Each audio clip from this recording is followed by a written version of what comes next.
You need to modify your social media marketing campaign based on your online business type. I know this video is going to throw a lot of people off, but people need to understand this. One of the major reasons why a lot of otherwise intelligent and experienced social media marketers fail to get the results that they're looking for is the fact that they're using the wrong approach. Their approach to social media marketing and the websites they're promoting is a one-size-fits-all approach.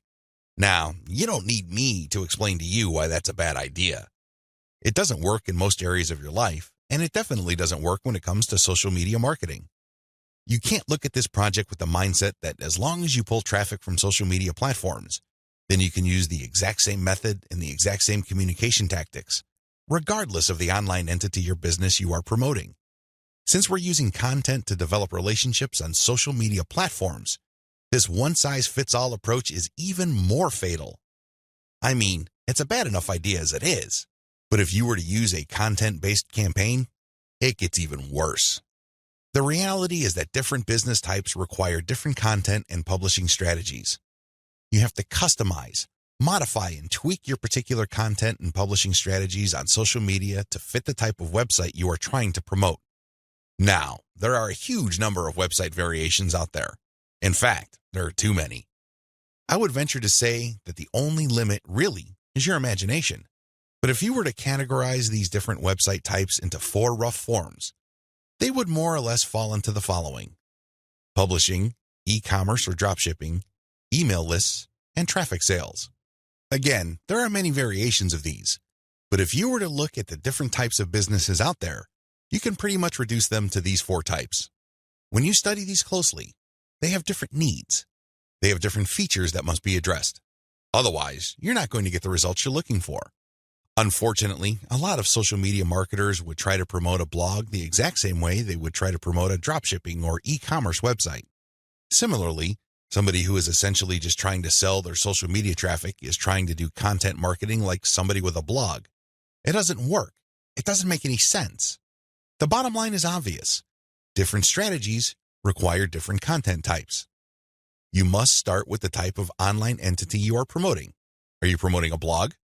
Do you have a website that uses a lot of articles? Do people contribute content? Well, you have a publishing website. Do you have a dropshipping online store? Maybe you built it with Shopify and you use Oberlo to get products from AliExpress. When people buy stuff from your storefront, your software orders the materials from AliExpress and you keep the difference. Maybe you sell from your own inventory. It doesn't really matter. You run an e-commerce website. This is very different from a publishing business. Similarly, if you make your money through your mailing list, you can't market on social media the same way as you would if you had an online store. Again, different strategies require different content types. What do you have available? Now that I've gotten you thinking about how special your specific website target is, I need you to look at the different content types available to you. You need to think outside the box. You need to look at all the available options out there and how you can create content that is tailored to your specific type of online entity. Here are the list of content types you can use to promote different online entities, but your specific focus and specialization should weigh more heavily on certain types of content instead of others. Audio clips, slideshows, infographics, diagrams, blog links, videos.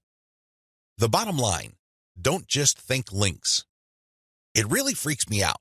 In fact, it really saddens me when I see a lot of otherwise capable social media marketers focus almost entirely on spreading their links. They think that this is the end game. Well, yes, links are important. I can see where they're coming from because when people click on a link, that's instant traffic. But you have to understand that depending on the type of target site you are promoting, you would build a tighter brand if you share different types of content.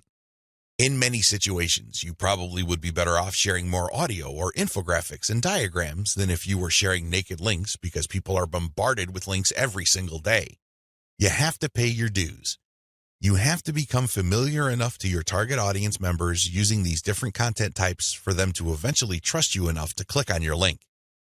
Unfortunately, a lot of people have this in reverse. They start with the links, and when they get desperate, they then use other types of content.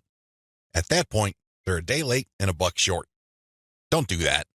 Instead, use the derivative content first, and then play up the links. Also, not all of these formats work with your particular style of website. I would suggest that you look at your competitors first and pay close attention to the type of content they are currently sharing. What kind of format do they use? Are they sharing mostly picture quotes? Are they focused primarily on video? Do they have a special fondness for diagrams? This is not random. This is actually telling you all you need to know about how to appeal to your target audience members. This is no time to be revolutionary and come up with something new completely out of left field. That's not going to work. There's a reason why your competitors are not doing this. At this point in the game, you should focus on what everybody else is doing and reverse engineer their formats. Once you have established a distinct brand, then you can experiment with different formats, different ways of doing things, and possibly coming up with something that is distinct to your brand. But until and unless you reach that point, you need to focus first on reverse engineering what everybody else is doing. In other words, let them do your homework. Focus on what they're doing right and build on it. Figure out their areas for improvement and come up with a more compelling offer. Pay attention to what they're not doing. Avoid those because obviously it doesn't pay. I hope I'm being clear here. Make sure that your content types as well as your sharing strategies fit the type of business you're in. A little bit of reverse engineering can definitely go a long way.